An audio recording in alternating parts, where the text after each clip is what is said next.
Olá Shounen, sejam muito bem-vindos ao ShonenTube, seu canal de animes, mangás e outras nerdices. E no vídeo de hoje vamos falar sobre o novo filme do Miranha, Homem-Aranha Sem Volta Pra Casa. E já aviso logo que esse vídeo vai ter spoilers. Esse vídeo deve ser lançado às segunda ou terça-feira, acredito que já podemos comentar spoilers que boa parte das pessoas que queriam ver já assistiram. Mas se você não assistiu e não se importar com spoilers, tá convidado também para ficar nesse vídeo, mas ciente de que vai ter spoilers, como eu disse. Então se você gosta desse tipo de vídeo, já se inscreve no canal, deixa seu like, aproveita para me seguir nas redes sociais, @ShonenTube, tanto no Twitter quanto no Instagram. Bom, recados dados, vamos para o vídeo. E o que todo mundo quer saber é, Andrew Garfield e Tobey Maguire aparecem no filme? São 3 Tom Holland? É só um Tom Holland e só uma Homem-Aranha e acabou? Bom, Andrew e Tobey estão no filme, e eu diria que são muito bem aproveitados.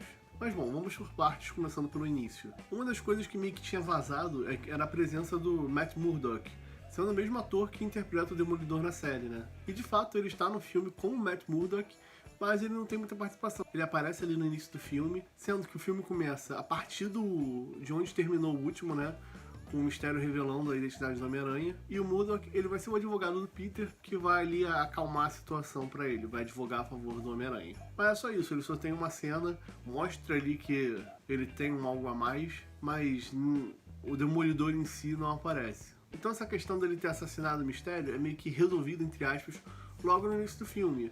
Mas tinha aquela coisa da opinião popular, alguns contra, outros a favor, todo mundo sabendo da identidade dele. E como consequência disso, por causa de toda a polêmica, os amigos dele e ele acabam não passando, não sendo aprovados para a faculdade do MIT. E por seus amigos estarem sendo prejudicados por causa dele, e esse é o gatilho para que ele procure o Doutor Estranho para aplicar o feitiço para que todos esqueçam que ele é o Homem-Aranha. A princípio ele queria voltar no tempo para corrigir isso, mas o Doutor Estranho fala que não é possível, que ele não tem mais a joia do tempo, mas surge aí essa ideia de fazer todo mundo esquecer. E uma curiosidade é que é dito no filme que o Doutor Estranho não é mais o Mago Supremo. Como ele foi blipado por 5 anos, né, por causa do Thanos, o Wong se tornou o Mago Supremo. Fica aí a curiosidade. E não é exatamente esse feitiço que altera o multiverso, mas sim a interferência do Peter no feitiço, porque enquanto o Doutor Estranho estava fazendo o feitiço pra todo mundo esquecer, o Peter quis ficar fazendo alteração. Todo mundo, mas menos fulano. Mary Jane não pode me esquecer. Pô, minha tia May também não. O Ned é importante. Pô, Happy me ajuda. O feitiço foi saindo do controle e acabou ocasionando nisso. Depois do feitiço, ele não sabe se deu certo ou não. Aparentemente não, porque o feitiço tinha saído de controle e o Doutor Estranho teve que conter o feitiço. O Peter vai atrás da reitora do MIT, né, para tentar convencer ela a aprovar seus amigos, já que o único culpado de toda a polêmica era ele e não os amigos. A MJ e o Ned não tinham nada a ver com isso. E é aí que entra o Dr. Octopus. Ele aparece ali na ponte, ele tem uma luta com o Peter, graças à nanotecnologia da sua armadura lá feita pelo Tony Stark. O Peter consegue controlar bem a situação e aparece ali o Duende Verde logo em seguida, mas o Doutor Estranho aparece ali pra resgatar o Peter, digamos assim. Então depois ali da confusão, né, do Peter com o Dr. Octopus, o Dr. Octopus acaba falando, você não é o Peter. O Doutor Estranho explica que o multiverso foi aberto por causa do feitiço, né, que ele foi contido, mas não foi terminado. E agora outros seres de outros multiversos que sabem que o Peter é o Homem-Aranha estariam naquele universo. E aí a missão do Peter é ir capturando os vilões que vão aparecendo pro Doutor Estranho poder mandar pro verso original deles, né? O problema é que o Peter descobre que no verso original deles, todos eles morreriam. E aí depois de conversar com a tia May, ele decide que não é o certo a se fazer, ele quer tentar salvar eles.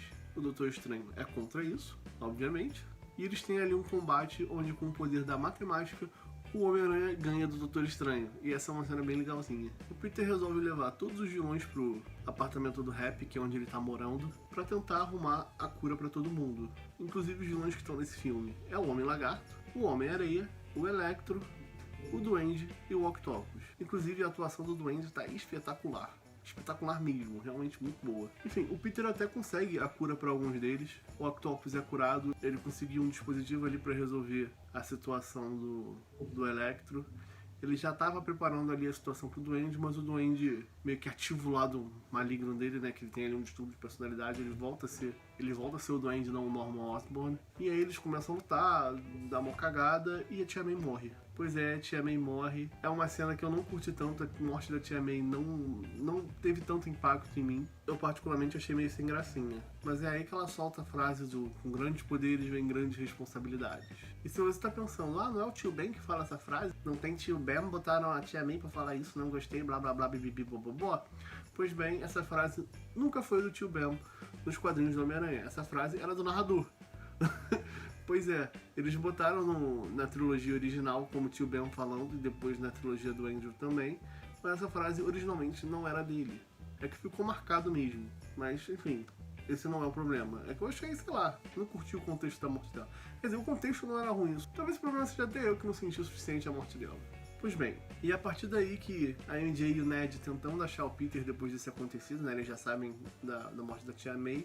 A gente descobre que o Ned tem poderes de magia, né? Ele consegue abrir portais, igual o Doutor Estranho. E procurando o Peter, ele acaba encontrando o Tobey e o Andrew, né? Os Homem-Aranhas de outros versos. E é uma cena muito legal. Eles acabam achando o Peter daquele verso, né? O Peter do Tom. E eles conversam sobre isso, com grandes poderes virem grandes responsabilidades, sobre as perdas de cada um, como lidar com isso. E é uma cena muito boa. Pra mim, a melhor cena do filme é esse encontro dos três conversando sobre isso. As interações dos três Homem-Aranhas em todos os momentos são muito boas. Inclusive as sacadas de interações com outros personagens, como por exemplo o Ned conversando com os outros Peter sobre ele ter um melhor amigo ou não. É tudo muito legal. Eu não vou contar essa piadinha aí porque eu acho legal você ver no filme caso ainda não tenha visto. Mas quem viu sabe do que eu tô falando. No final das contas, eles acabam conseguindo a cura para todos os vilões e vão pra Estátua da Liberdade para tentar atrair eles e tentar resolver a situação. Eles vão conseguindo curar um por um, conseguem trabalhar em equipe. O Aranha do Tom, eles já tinham uma noção de como trabalhar em equipe por causa dos Vingadores, isso inclusive é citado. Os outros dois não, então no início eles se atrapalham um pouquinho, mas depois eles conseguem se resolver. Tem até uma referência ao Miles Morales no filme. Tem a cena da MJ caindo e quem salva ela é o Andrew, né? Como se ele estivesse tendo uma segunda chance de salvar a pessoa amada do Homem-Aranha, no caso, a do Tom. Ele salva ali, já que ele não conseguiu salvar a Gwen. É uma cena bem bonitinha. A atuação do Andrew também é muito boa. Pelas expressões dele, você consegue bem captar tudo que tá passando na cabeça dele, todo o passado dele, os sentimentos dele. O Andrew é um baita ator, apesar de muita gente não curtir o Homem-Aranha dele. Eu gosto, mas enfim. Acaba que no final só sobra o Duende e o Peter do Tom quer matar o Duende, já que ele matou a tia May. E aí o Peter do Tobey Maguire impede ele, né? Só com um olhar ele consegue mostrar de que essa não é a solução, não é isso que ele tem que fazer, essa não é a coisa certa. E eles conseguem curar ali o Duende, ele volta a ser o Norman Osborn. Mas o grande problema é que o multiverso tá aberto, tem seres de outros versos vindo para aquela dimensão. O Doutor Estranho não tá conseguindo conter tudo aquilo.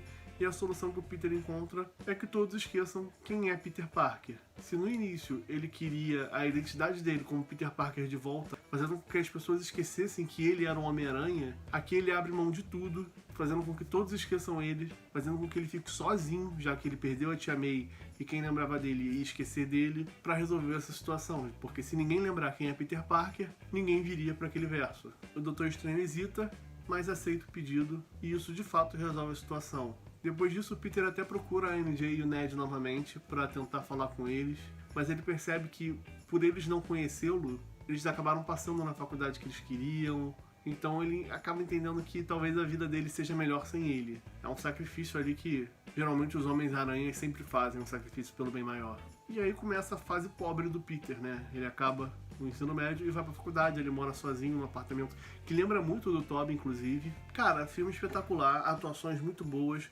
roteiro muito bom, os personagens são muito bem aproveitados. Óbvio, tem uma coisa ali, outra ali que não fica tão bom, mas em questão de emoção, de empolgação, do que te faz sentir, é nível Ultimato, Vingadores Ultimato. Você fica muito imerso no filme, você aplaude todo momento. Tem referências e situações aos outros filmes do Homem-Aranha que são muito boas, mas se você não acompanhou os outros filmes, você pode assistir também que não vai te ferir tanto, não vai estragar a sua experiência. Óbvio, se você assistir os outros filmes, sua experiência vai ser melhor, mas você consegue assistir sem os outros filmes.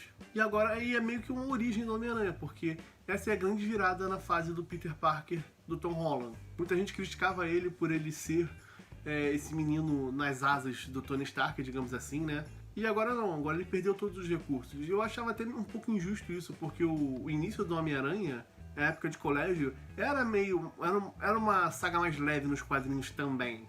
A galera fica sempre lembrando dos dramas por causa do filme. Mas o Homem-Aranha passa a ser mais dramático, essa questão de até ele ser pobre, é depois que ele entra na faculdade, que é o que vai acontecer com esse Homem-Aranha. A gente vê que ele tá pobre, sem ninguém. Nos quadrinhos ele não tinha o Homem de Ferro, é verdade, mas ele se inspirava muito no Tocha Humana. era uma referência pra ele. O Peter do Tom é um garoto de 16 anos, é um adolescente, né? Agora ele, acho que ele já tá com 18. Mas enfim, ele era um adolescente. Óbvio que ele ia se espelhar em alguém mais experiente. Então são coisas que eu encaro com naturalidade. Eu gosto bastante do Peter do Tom Holland, assim como eu gosto do Peter do Andrew, eu gosto do Peter do Tobey. Eu acho todos ótimos Homem-Aranhas, todos com problemas, todos com defeitos, mas todos com muito mérito também. E são tudo interpretações. Homem-Aranha por si só é um universo muito grande, tem realmente várias versões, então dá pra fazer de várias formas. E isso de ficar criticando de melhor, pior Homem-Aranha, realmente pra mim nunca fez muito sentido. Tem coisas que eu prefiro no Homem-Aranha do Tobey, tem coisas que eu prefiro no Homem-Aranha do Andrew e tem coisas que eu prefiro no Homem-Aranha do Tom. Enfim, comenta aí se você já viu o filme, o que você achou, qual é o seu aranha favorito. E se você quiser apoiar o canal, não se esqueça de dar uma olhada nos links aqui embaixo, tem várias formas de você ajudar o canal e o canal ajudar você também, oferecendo, por exemplo, cursos para você aprender a desenhar seus personagens favoritos, criar sua própria história, criar seus games, tem a nossa lojinha com uma infinidade de produtos. A gente fica por aqui e até a próxima.